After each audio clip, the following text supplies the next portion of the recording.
নমস্কাৰ বন্ধুসকল, আজি মই আপোনালোকৰ আগত নৱবৈষ্ণৱ ধৰ্মৰ প্ৰৱৰ্তক মহাপুৰুষ শ্ৰীমন্ত শংকৰদেৱৰ বিষয়ে আৰু তেখেতৰ সাহিত্যৰ বিষয়ে ক'ম।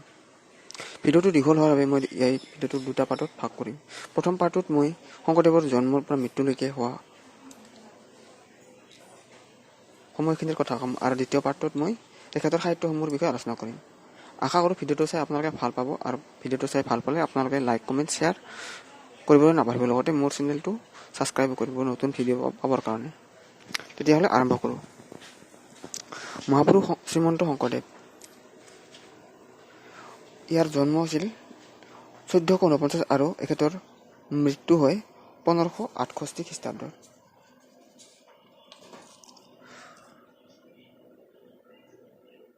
তেনেহ'লে মই এতিয়া প্ৰথমতে তেখেতৰ জন্মৰ প্ৰথম পাৰ্টত তেখেতৰ জন্মৰ ঘটনাখিনি আপোনালোকৰ আগত ক'ম। জন্মৰ পৰা তেখেতৰ মৃত্যুলৈকে ঘটনাখিনি ক'ম। অসমত নৱবৈষ্ণৱ ধৰ্মৰ প্ৰৱৰ্তক মহাপুৰুষ শংকৰদেৱ আছিল বহুমুখী প্ৰতিভাৰ আকৰ সৰু। তেখেত একেধাৰে কবি, সমাজ সংস্কাৰক, ধৰ্ম প্ৰৱৰ্তক, নাট্যকাৰ, অভিনেতা, সংগীতজ্ঞ আৰু পৰম ভক্ত। 1371 ইংৰাজী 1449 খ্ৰীষ্টাব্দত নগাঁও জিলাৰ বৰদোৱাত মহাপুৰুষ শংকৰদেৱৰ জন্ম হয় বুলি অসমৰ বৈষ্ণৱসকলৰ মাজত এক বিশ্বাস প্ৰচলিত হৈ আহিছে। তেখেতৰ জন্ম হৈছিল বুৰঞ্জী প্ৰসিদ্ধ শিৰোমণি ভূঞাৰ ঘৰত। সৰুতেই মাতৃ ঢুকুৱাত আৰু পৌগণ্ড কালতে পিতৃ কুসুম্বৰ ভূঞাৰ পৰলোক প্ৰাপ্তি হোৱাত বুঢ়ীমাক খেৰতীয়ে ডাঙৰ দীঘল কৰি মহেন্দ্ৰ কন্দলীৰ তলত নাম লগাই দিলে। কেইবছৰমানৰ ভিতৰত অসাধাৰণ প্ৰতিভাৰ পৰিচয় দি শিক্ষা সাং কৰে। শিক্ষা সমাপ্ত কৰি সূৰ্যৱতীক বিয়া কৰি গৃহা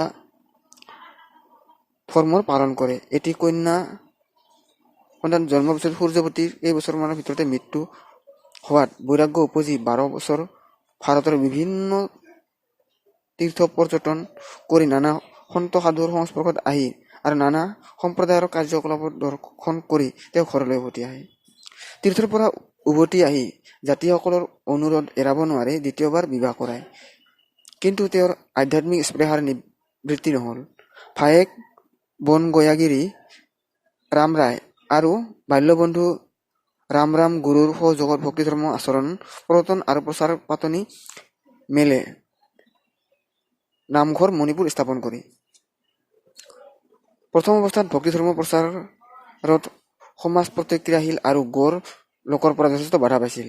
খ্ৰীষ্টীয় ষোড়শ শতাব্দীৰ দ্বিতীয় দশকমানত কছাৰীৰ উপদ্ৰৱ ব্ৰহ্মপুত্ৰৰ পাৰ হৈ ভূঞাসকলৰ সৈতে শংকৰদেৱ আহোম ৰাজ্যৰ উত্তৰ পাৰে গাংমু আৰু পাছত ধুৱাহাট বেলগুৰিত বসতি কৰিবলৈ লয়। ইয়াতে মাধৱদেৱৰ লগত তেখেতৰ মিলন হয়। এই মিলনক অসমীয়া পণ্ডিতসকলে মণিকাঞ্চনৰ সংযোগ বুলি ক'ব খোজে।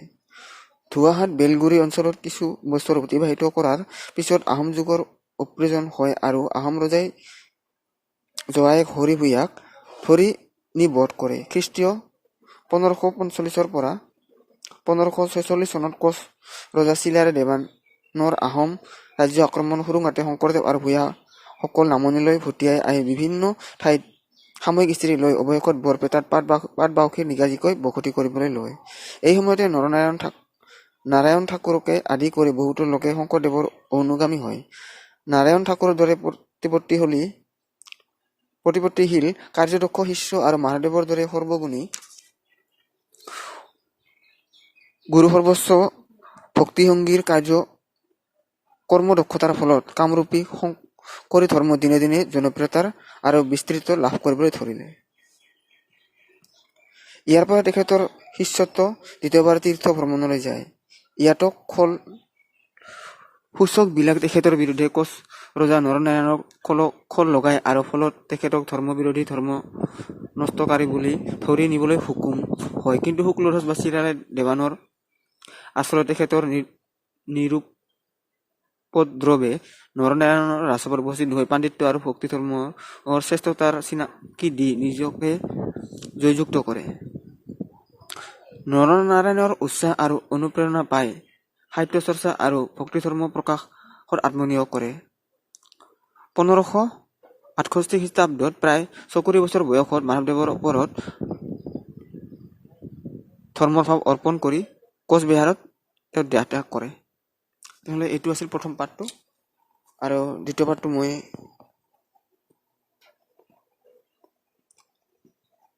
ইয়াৰ পিছতে বনাম। আশা কৰোঁ প্ৰথম পাৰ্টটো চাই আপোনালোকে ভাল পাব। আৰু কিবা যদি কুৱেশ্যন আপোনালোকৰ থাকে তেনেহ'লে মোক কমেণ্টত জনাই দিব। ধন্যবাদ।